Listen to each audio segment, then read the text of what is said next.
Welcome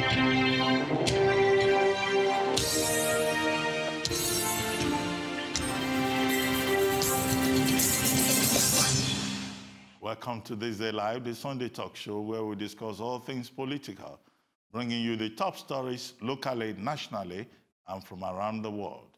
I'm Ruben Abati, and This Day Live begins now.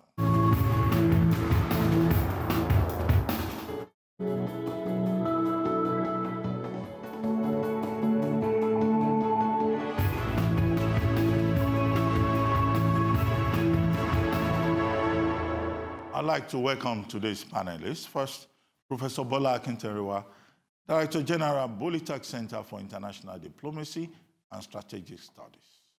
Ayo Teriba, CEO, Economic Associates, and Dan Warren, Arise News correspondent. Gentlemen, you're welcome. We begin with Singapore, where President Donald Trump has arrived for Tuesday's summit with North Korea's Kim Jong Un. Trump's arrival followed the arrival hours earlier of North Korean leader Kim Jong Un. The meeting in Singapore is one of the most unusual and highly anticipated summits in recent world history. A sit-down meeting meant to settle a standoff over Pyongyang's nuclear bomb arsenal. Well, for more analysis on this story, I'm joined now from our London studios by our Arise correspondent, Samsung Zhu. Good afternoon, Ruben. Good afternoon to other people within the panel and the viewers as well. Hi, Tamsan. Good to see you again. There is much at stake at this meeting from both parties. What do you make of this? Well, the stakes are very high, not only for the United States of America and North Korea in this particular instance, but for global security. You will remember that one of the mandates that the UN Security Council has is to make sure that all countries around the world are protected. What we were facing here, Ruben, was an issue or a threat, be it unreal. Sometimes some people really don't know what will happen in the event that there's a nuclear war. North Korea has already demonstrated that it has nuclear weapons because it was able to test. People were talking about the strength of that bomb being one where probably it's a certain percentage of what the bombs that were used in Hiroshima, and they have the capability of actually delivering that in the ballistic missiles that they tested. So we were facing a real global threat. So this is high stakes for everyone beyond the two countries that we are talking about, Ruben. Yeah, North Korea will insist on concessions. The outcome of this proposed peace summit. That is the nature of negotiations. You and I will have we have reported on this for a very long time. Whenever any party goes to a negotiation, you have to make sure that you go in with a very high position and expect that you're going to be negotiated down to a position of compromise by the time you leave. Or new issues could emerge, but you want to make sure that your constituency back home, when you go back, will say you didn't go below the thresholds, or at least that line where you were expected to give things away. President Trump has already said that he's prepared to walk away. So North Korea would want to make sure that it's, the economy, the sanctions go, and the economy can be revived again. They also want to make sure that they are respected internationally as a power on their own right, but also to be re-invited into the community of nations so that they are not a rogue state anymore, but also the opportunity to be allowed to negotiate the end of the war. It's one of the longest wars, Ruben, that has been going on for a very long time between North Korea and South Korea. And that, I think, will be the issues that at stake. United States of America would want to negotiate the end of the war, but also making sure that there's peace, the denuclearization of the Korean Peninsula. That way, they would not need to deploy so much resources and military personnel and warships to make sure that South Korea and Japan are safe. One more question. Can you assess the role to be played by other stakeholders, like South Korea and China, for instance, towards the meeting?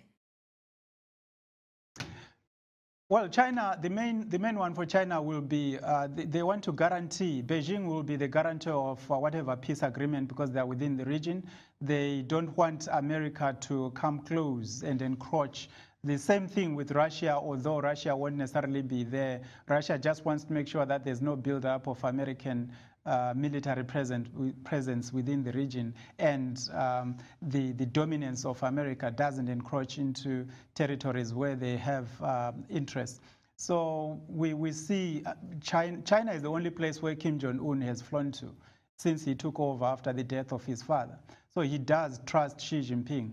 And one thing I can assure you, Ruben, is that Xi Jinping is going to be there longer than Trump is going to be president of the United States, because he's just been allowed to be a life president if he wants to. So as long as life permits, Xi Jinping will be there and he can secure that deal. And the United Nations already tasked Beijing with monitoring sanctions, the sanctions regime for North Korea. And they will be the ones that go in economically as well as South Korea. But South Korea in particular saw the President Moon Jae-in, his own family is from the north. There are so many people that want to go back. He would want to see peace. He want to see the end of the war. He would want to take that as a legacy. President Trump would want to go back and say everything is okay. Yeah, thank you, Tam. That has been Tam joining us from London studios. Gentlemen, you listen to him. Let me start with you, Dan. Do you think that this is a meeting that could really change the world, and how?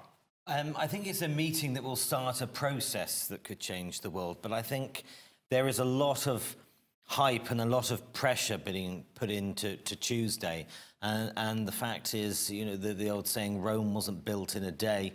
There is a lot of differences between both sides. It was up until fairly recently they've started to be civil with one another, having dialogue. Before then, both sides were trading insults on Twitter. So I don't think we can expect too much, but I think what we can expect is almost what we saw when North and South Korea had a summit, where there is a plan for the future in terms of what they would like to achieve, and they'll set out their objectives. But I think getting quick fixes or any certain concrete resolutions is likely to be doubtful. Obviously, both sides will put their spin on it at the end of the event. But I think it'll be the start of a number of meetings that will hopefully bring progress. Well, Charuba, let me come to you. I mean, the United States, the position of the United States and even of President Trump is very clear. He is saying that, look, this meeting in terms of outcome should be North Korea getting rid of its nuclear arsenal in an irreversible manner, okay? And that if that is not accepted, is ready to walk away from the meeting. So do you think that, I mean, if the outcome is predetermined, that this meeting is worth the effort? Well, for North Korea to accept to come to the table, they must be willing to give something up. What will be clear after the meeting is what they want in return. Yeah, the United States must also be prepared to give. If you wish that North Korea should give up their, nuclear plans, what are they getting in return? And there's a lot that North Korea can ask for. So let's hope, as I said, this is a beginning. Well, Prof, I come to you now. There are some people who are hoping that this will lead to the formal end of the Korean War and the unification of the Korean Peninsula. Do you see that possibility, that the Korean Peninsula could be, unified? I mean, for the first time since he assumed power in 2011, Kim Jong Un walked across to South Korea, and Singapore will be the third country he ever visited. Is this, in a sense, victory for North Korea and Kim Jong Un? I mean, Kim Jong Un is meeting the most powerful man in the world. Is it victory for him? Well, if we are talking in terms of victory and defeat, then we are already implying that the problem at stake is simply nuclearization and denuclearization. And I do not believe that, strictly speaking, the problem is denuclearization. Let's look at the problem at 3 levels: bilateral, trilateral, and multilateral. Bilaterally speaking, when we look at the problem at stake at the level of North Korea and the United States, it is simply the issue of associational politics. What is it about? We have a group of nuclear powers, nuclear weapon states, that exist informally, and this group does not want any new member. All right, this is the problem. So there is a competition, issue of ego at the level of the leadership of the United States and North Korea. Let me simply remind you of what Donald Trump clearly stated in his letter to the North Korean leader when he initially said the meeting is hereto suspended or cancelled. He admitted that North Korea has nuclear weapon, but he added one adjectival word: massive.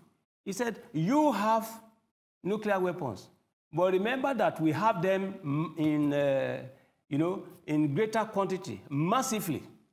Now you will now see that the problem now is that Americans say we have massive weapons, you can have your own. So in terms of destructive capacity, America is laying claim to superiority. But we're hoping that all these issues will be on the table on Tuesday, because we'll need to go on a short break. But we'll keep a watching brief on the subject. The meeting in Singapore, of course, is a development story. Okay, it's time now for a break. Here on This Day Live, the Sunday Talk Show. When we return, we'll be discussing the G7 summit. Don't go away. We'll be back shortly.